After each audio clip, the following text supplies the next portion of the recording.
Now we review Black Panther: Wakanda Forever!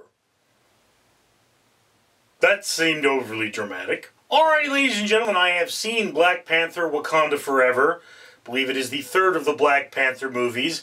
I'm not a big Marvel fan. And, where are my bracelets?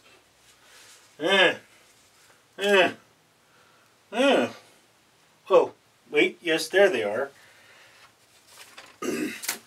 They are still on my, strawberry poison dart frog, which I, of course, adopted from the World Wildlife Fund. But, yes, every 1,000 subscribers I get, I do purchase one of these bracelets from 4Ocean, and 4Ocean pulls a pound of trash out of the ocean every time I do that. So if you could be so kind as to comment, like, and subscribe, you'd be doing your part for a better world. Now, Wakanda Forever. Of course, Chadwick Boseman is no longer with us, and this becomes a major plot point. Wakanda is in mourning. The Queen has once again been named their leader, and she is angry because her family keeps getting knocked off. Then, of course, the Americans are looking for vibranium, and some Mayan fish people are upset with them. And because they're upset with the Americans, they're screwing with the Wakandans. It's kind of a complicated plot here. And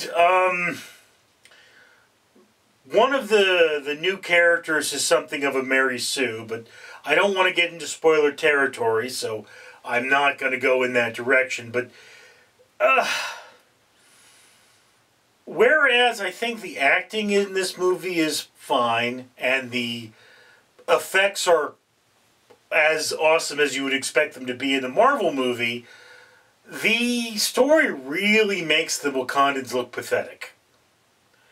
And I mean, it's like you have to suspend your disbelief that there is a society of super advanced fish people who used to be North and Central Americans who live under the ocean and that we haven't detected yet. I mean, you know. And you also have to believe that vibranium is hard to detect. Because, let's be honest here, if vibranium were such a unique substance, it would be easy to detect. Not to find, because it's rare, but its properties would make it pretty, you know, crazy. Alright. So there's that. And then, of course, the fish people, you know, apparently despite nobody having ever heard of them before, and them being a completely secretive society, they can challenge the Wakandans, who are supposed to be the most powerful nation on Earth. Wakanda is, like, really small, though.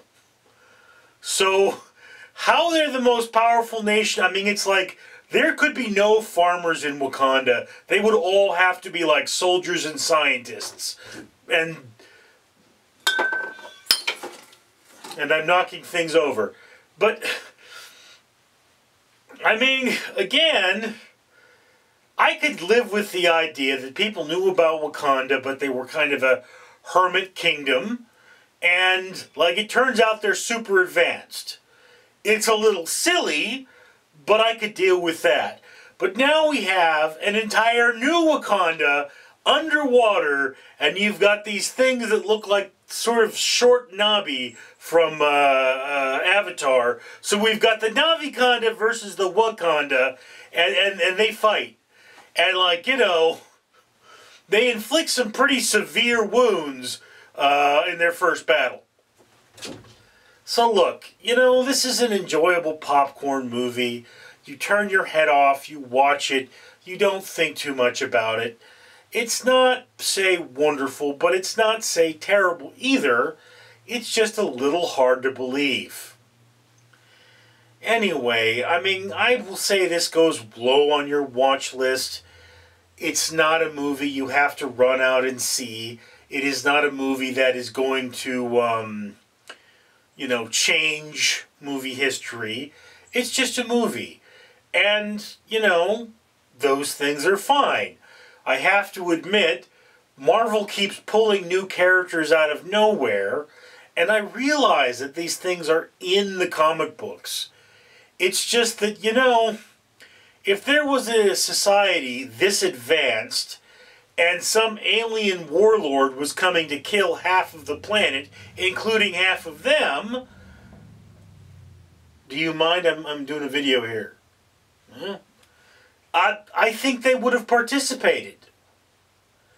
It's just one of those things, is that, you know, you can't keep pulling new things on Earth out of nowhere. It doesn't work that way.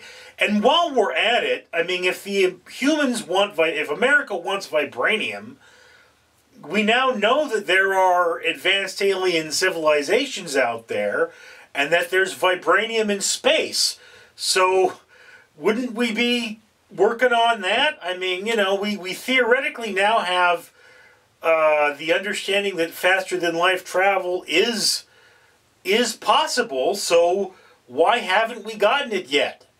Why is it that knowing this technology can exist hasn't made it exist? Because, you know, in reality, it's like, look, when the Wright brothers built the Wright Flyer, people said, oh, we can make airplanes, it's proven. And then they made them. You know, all kinds of people were doing that. So yeah, it's a little weird that humanity is not progressing at the knowledge of all this super technology. But, well, again, it's just a movie. Anyway, that's just my opinion. I'd love to hear yours. Down in the comments below. I'm Richard. Greetings, good Samaritans. I'm Zooey from iHeartCats.com, reminding you to comment, like, and subscribe. And if you want to help shelter cats this Christmas, go to iHeartCats.com.